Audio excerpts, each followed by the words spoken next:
Ini adalah proses yang dapat membuat seseorang bisa membuang atau menghilangkan traumanya. Dan kita tahu manusia, apalagi manusia modern zaman sekarang, sangat kompleks. Oke. Sangat-sangat. Dan manusia memang kompleks.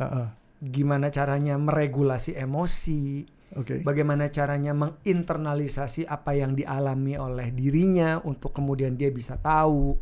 Itu kan ada begitu banyak kompleksitas di dalam bagaimana manusia kemudian bisa terbebaskan. Iya. Gitu. Step tadi itu kan adalah step awal ya. Iya. Kurang lebih untuk bisa membuang pelan-pelan. Tapi ketika seseorang mau melakukan itu, berarti harus ada syarat utama dalam dirinya agar mereka bisa menerima, memaafkan, mengakuinya gitu. Is it like that? Kalau di pengalaman aku di lapangan, kalau menerima, memaafkan, mengikhlaskan itu biasanya sebuah tanda bahwa dia belum selesai dan dia harus menerima. Jadi kalau misalkan kita punya luka, misalnya ini lukanya belum selesai, jadi aku harus menerima, aku harus ikhlas, aku harus berdamai. Karena bahasanya adalah sebenarnya sih aku belum beres, tapi sembuh. Aku harus menerima. Aku belum selesai, tapi aku harus ikhlas. Karena ikhlasnya jadi keharusan. Bukan sesuatu yang memang muncul dari dalam hatinya bahwa memang ya ini baik-baik saja dan tidak ada masalah. Nah jadi sebenarnya dengan kita telusurin ke dalam, kompleksitinya ini sebenarnya kompleks karena kita nggak ngerti. Kalau kita paham apa yang terjadi di dalam sistemnya, something yang kompleks jadi bukan kompleks. Misalnya contoh kayak kalau kita mau naik pesawat terbang, aku pasti akan bingung dengan semua kompleksitinya. Tapi kalau buat pilot kayak misalnya Captain Maverick yang di filmnya Top Gun, merem pun dia bisa mencet tombol nggak usah ngeliat juga udah hafal semua. Jadi kompleks kalau kita emang nggak menelusuri ke sana. Tapi begitu kita udah tiap hari nge-handle segala macam hal yang makanya banyak orang yang ngeliat ini kayak kompleks. Trauma itu sesuatu yang literasinya 140 tahun lebih. Mereka itu belajar untuk menerima, ikhlas, berdamai, to cope. Jadi bagaimana untuk mengontrol itu semua dan hidup bersama dengannya. Nggak ada satupun yang berbicara tentang bagaimana caranya hilang. Jadi kayak stage itu berhenti di stage of acceptance. Itu yang paling terkenal di dunia psikologi. Yang bawainnya siapa? Gagasannya dari Sigmund Freud. Bukan. Kubler-Ross. Ketika Kubler-Ross bawa itu jadi sesuatu model yang paling populer bahwa terakhir itu adalah acceptance, penerimaan. Jadi ketika kamu menerima, maka itu nggak jadi masalah kamu lagi. Nah, tetapi kalau buat saya ternyata ada yang namanya stage of liberation yang tadi saya alami. Karena saya di situ benar-benar liberate. Jadi benar-benar lukanya hilang semua, bebas sampai nggak ada yang nyangkut lagi sama sekali. Nah, jadi ternyata ada stage yang lain, tapi tidak bisa dilakukan secara konsisten. Karena banyak orang yang bisa liberate, tapi nggak semua orang bisa liberate.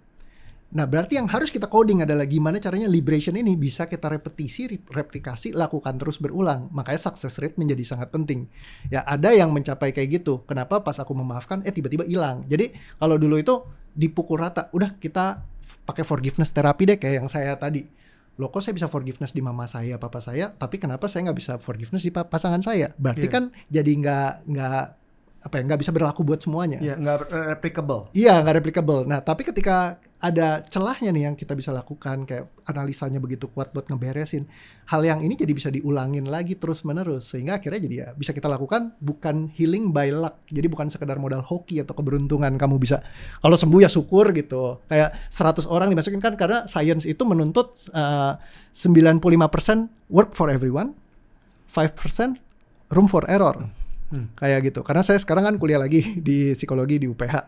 Jadi ya di situ jadi science mintanya segitu. Makanya kenapa yang lain disebut dengan pseudoscience. Karena merasa sudah. Pseudoscience itu jadi sesuatu yang kamu lakukan yang tidak berlaku buat semua orang. Misalnya jadi hukum Pareto.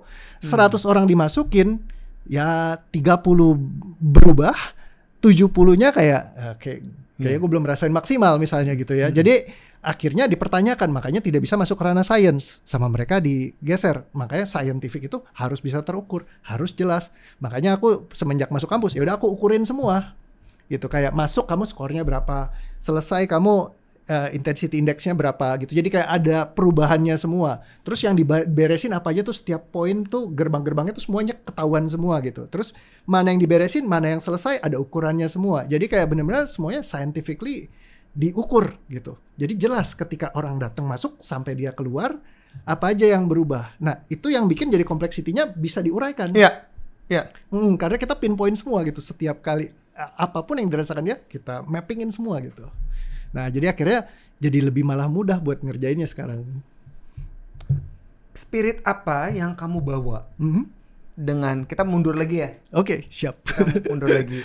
Reo, spirit apa yang kamu bawa dengan berbagai macam turbulensi hidup yang kamu lewatin dan termasuk trauma-trauma itu? Oke. Yang membuat kamu bisa bounce back gitu, bisa tetap punya spirit, ini pasti bisa. Apa sih yang ada dalam tubuhmu dan pikiranmu dan perasaanmu? Baik, karena nggak semua orang punya fighting spirit kayak gitu loh, Reo. Siap. Kalau boleh berterima kasih sama kehidupan yang di masa lalu karena banyak baca Dragon Ball, Doraemon.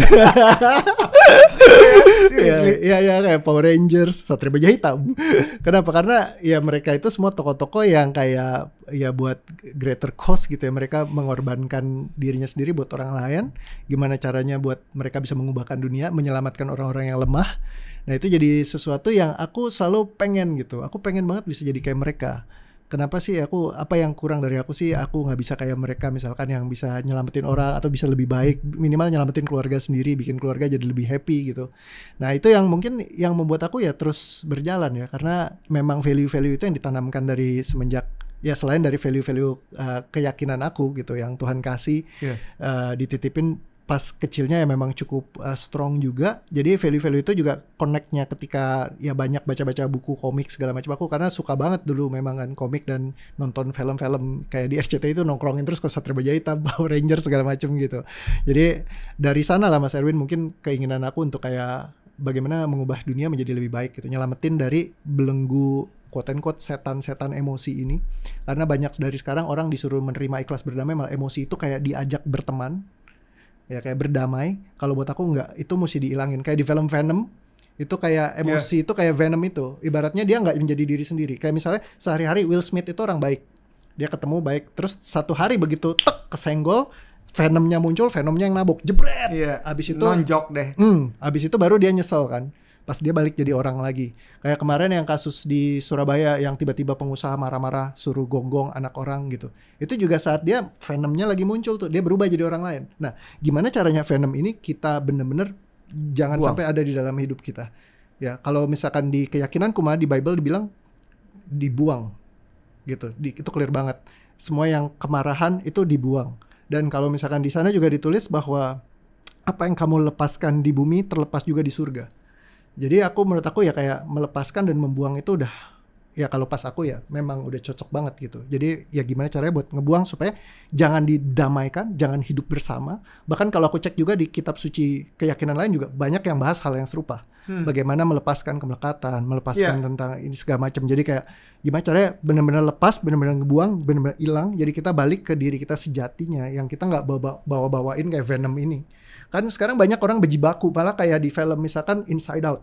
Itu salah satu yang very very populer gitu ya. About emotion. Ya, dan dibilang ini kita harus embrace semua emosi-emosi ini. No, menurut aku. Bagaimana caranya mereka itu harus keluar semua tuh yang emosi-emosinya supaya nggak di take over terus. Jadi nggak ada emotional hijack. Orang jadi orang yang biasa, yang santai gitu. Karena kalau nggak sekarang semua senggol bacok. Terus dianggap gue berdamai nggak apa-apa. Yang penting gue kontrol aja. Nggak. Justru kontrol itu kita nggak tahu seberapa lama dia akan nanti meledak. Kayak Will Smith tiba-tiba nabok orang, jebret. Ya karena kita coba kendalikan harimau gitu. Kita nggak tahu kapan dia tiba-tiba ngambil alih kita punya sistem kan, kayak gitu. Makanya banyak orang yang tiba-tiba bisa meledak gitu aja atau bisa nyakitin orang lain. Nah, terus akhirnya kembali ke pertanyaan bahwa kalau kamu buang, terus nanti kamu jadi orang yang emotionless. Nah, jadi kamu jadi kayak orang yang nggak punya perasaan kata dia. Jadi nggak punya attachment. Jadi sebenarnya bukan kayak gitu. Lebih karena gini, feelings dan emotion itu dua hal yang berbeda. Kalau yang dibuang adalah emotionnya. Jadi beban emosinya kita singkirkan. Ketika dia dibuang dari sistem kita jadi manusia yang lebih berperasaan. Kenapa orang nyakitin orang lain? Karena dia tidak berperasaan. Dia sedang tidak berperasaan. Kalau dia lagi berperasaan, dia nggak akan nyakitin orang lain. Justru orang yang lagi emosian, dia tidak berperasaan. Justru orang yang lagi berperasaan, dia tidak emosian. Jadi emosi ini yang perlu kita buang. Perasaannya dia akan tetap ada karena itu sistem fisiologis dari tubuh kita. Senang, sedih, takut, cemas, kan merasa senang, merasa takut, merasa sedih.